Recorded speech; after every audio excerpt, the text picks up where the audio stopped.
Vous savez, ce festival a mobilisé l'ensemble des régions où vivent les Soninké de la République de Mauritanie.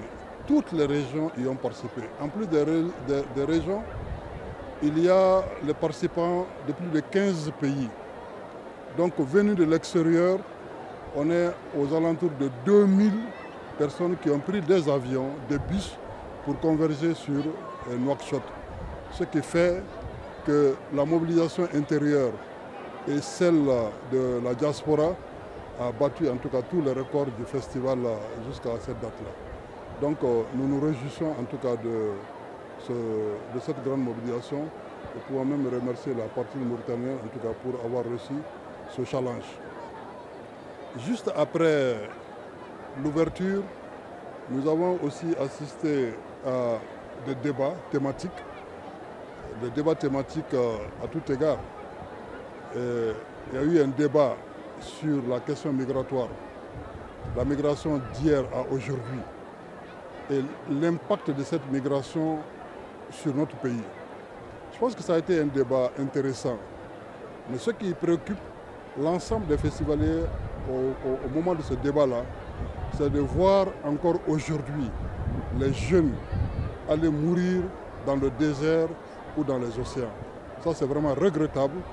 Nous leur avons demandé de surseoir à ces voyages-là, de ne pas prendre ces risques qui sont inutiles, d'autant plus qu'aujourd'hui, même quand vous vous déplacez et que vous arrivez en Europe, vous n'avez pas de boulot. Ils sont dans les rues de Paris, ils sont dans les rues de Madrid, ils sont dans les rues de Rome, un peu partout, ça ne fait plus notre fierté. Donc hier, nous pouvions voyager tranquillement. Aujourd'hui, les conditions de voyage sont devenues extrêmement difficiles. Donc nous avons lancé un appel à la jeunesse pour que la jeunesse puisse arrêter cette forme de migration et qu'elle comprenne que désormais il faut se consacrer sur le développement de notre terroir. Ceci nous pose des problèmes parce que là, des jeunes qui finissent souvent les études, qui ne travaillent pas, et là nous sommes interpellés en ce moment-là en tant que communauté. Mais aujourd'hui, les États de la sous-région sont également interpellés sur cette question-là. Il faut qu'ensemble, nous essayons d'apporter une réponse idoine à la demande de la jeunesse de partout. Nous avons après eu un autre débat sur la santé, particulièrement la drépanocytose en milieu soninké. La drépanocytose est une maladie génétique qui se transmet par le sang. Il a été donc fortement recommandé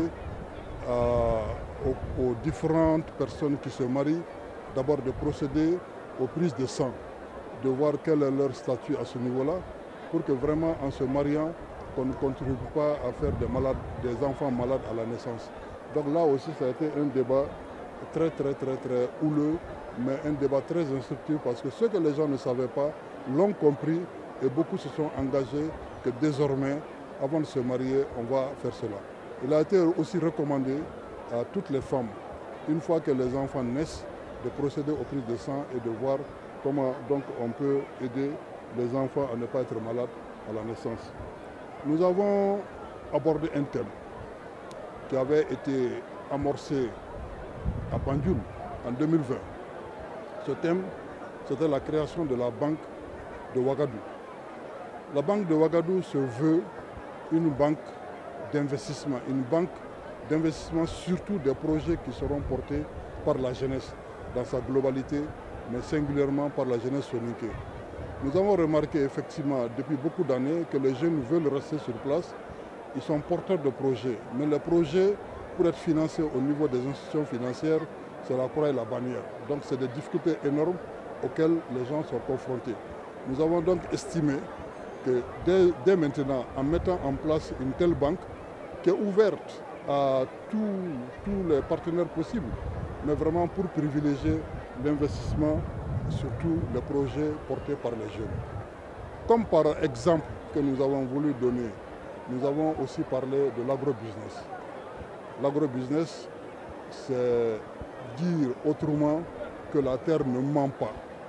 Aujourd'hui, il s'agit fondamentalement que les jeunes aient confiance en eux-mêmes, et qui s'investissent dans la terre. Là, il y a des problématiques qui ont été soulevées.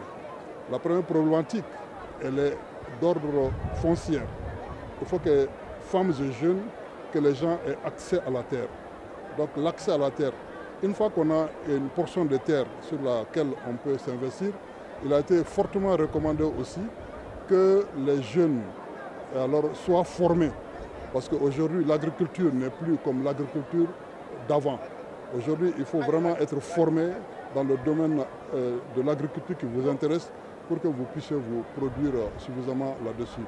Donc nous avons donné beaucoup d'exemples de réussite dans ce domaine-là et pour démontrer qu'une fois que vous investissez dans la terre, c'est vraiment ce qui vous rapporte le plus que toute autre entreprise.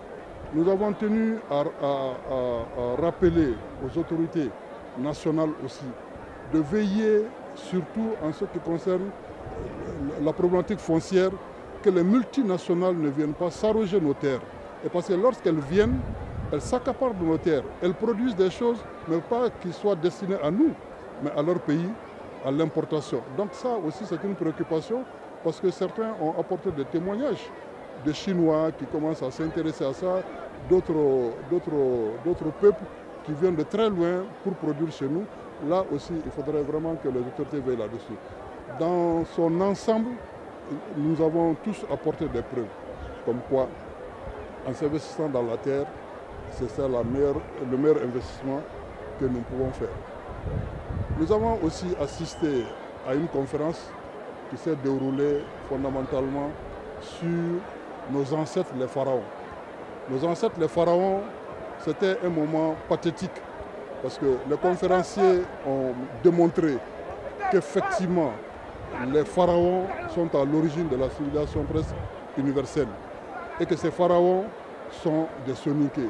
Et si les pharaons sont des soninké, il y va de soi aujourd'hui que nous en soyons fiers. Nous-mêmes, nous avons apporté certaines preuves scientifiques qui démontrent que non seulement tous les pharaons sont noirs, mais que c'est l'un des derniers pharaons qui a émigré vers l'Afrique occidentale, avec évidemment toute la civilisation. Donc je rappelle cela parce que j'ai l'habitude moi-même de dire en République du Mali que nos ancêtres sont des soninké. Ceci veut dire que le soninké c'est la langue. Mais le peuple qui est arrivé de l'Égypte pour s'installer chez nous, c'est nous tous. Ceux qui se considèrent comme Peul, comme Dogon, comme Mandinké, comme etc., etc. Donc tout ceci partage la même histoire, la même origine qui nous vient vraiment des pharaons et qui nous vient de l'Égypte. Donc vraiment c'était une exposition débat que j'ai beaucoup admiré et en tout cas je me suis engagé à ce que nous puissions reproduire de tels débats en République du Mali. Il y a des sujets sensibles évidemment, comme le système d'organisation sociale en milieu soninké. Nous avons formulé ainsi le thème, mais la vérité, nous avons voulu simplement dire que nous vivons un problème d'esclavage par ascendance qui fait des victimes, qui a fait beaucoup de morts dans le milieu soninké. Alors, nous avons décidé d'en parler parce qu'il s'agit d'une question qui nous touche d'abord en premier lieu. Entre nous-mêmes, nous en avons débattu sereinement, tranquillement. Et nous sommes engagés aujourd'hui à nous employer pour que ce problème-là cesse définitivement chez nous. Mais je voudrais profiter pour interpeller l'État à ce niveau-là. Il faut que l'État s'assume. Il faut que la loi sévisse. Parce que dans la constitution malienne, tout le monde est égaux. On n'est pas opposés les uns aux autres. Nous avons tous suivi le même cursus universitaire. On n'a jamais dit tel enfant est esclave, il ne partira pas à l'école. Au contraire, ils ont été brillants. Ils ont occupé toutes les fonctions possibles de l'État, jusqu'à des fonctions ministérielles. Donc nous pensons vraiment qu'aujourd'hui, nous sommes aussi un pays qui a signé des accords de droits de l'homme. Donc quand il y a une violation des droits de l'homme, il faut vraiment que l'État sévisse, que la loi soit dite et que vraiment les coupables soient punis. Je pense que c'est à ce seul prix que cette question-là pourra être tranchée définitivement. Il y a eu un autre débat, évidemment, sur la scolarisation des filles en milieu soninké. Nous avons constaté, et c'est malheureux, ça continue depuis des années, que les jeunes filles vont à l'école. Mais à l'âge de 13 ans, quel que soit leur niveau d'intelligence, leur progression scolaire, elles sont souvent arrachées à l'école pour être envoyées dans le foyer se marier. Alors, c'est vrai, c'est une tradition, on ne peut pas dire aux filles de ne pas se marier, encore qu'il y a un âge qui est reconnu pour le mariage. Alors, ce que nous voudrions dire, il faudrait que les filles aient les mêmes chances que les garçons à ce niveau-là. Qu'on autorise nos filles à apprendre, à aller à l'école moderne, à apprendre la science, vraiment, et puis à s'assumer, un jour être diplômé, travailler comme toute autre personne. Et ça, c'est quelque chose quand même qui est déplorable dans le milieu soninké.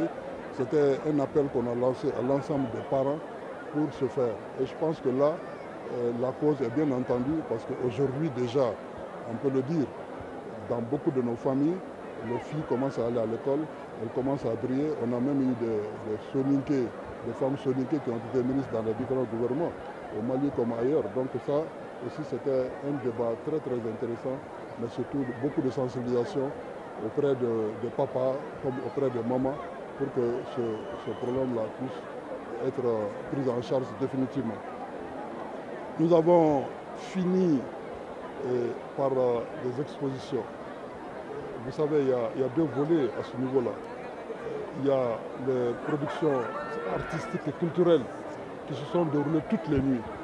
Je pense que vous avez remarqué avec nous que du début à la fin, le stade est pris d'assaut toutes les soirées durant pour assister aux différentes démonstrations, des pas de danse et tout ce qui concourt vraiment à la manifestation culturelle. Donc nous avons aussi visité les stands. Nous sommes venus avec beaucoup d'artisans du Mali qui ont occupé des stands et qui sont en train de vendre des produits qu'elles-mêmes elles ont transformés. Il s'agit des femmes qui sont avec nous, venues très nombreuses pour la cause, donc qui arrivent à vendre. Et l'affluence n'a pas diminué non plus depuis notre arrivée. Je pense que les stands maliens sont les stands les plus fréquentés. Voilà grosso modo et en résumé ce que je peux dire par rapport à ce festival-là.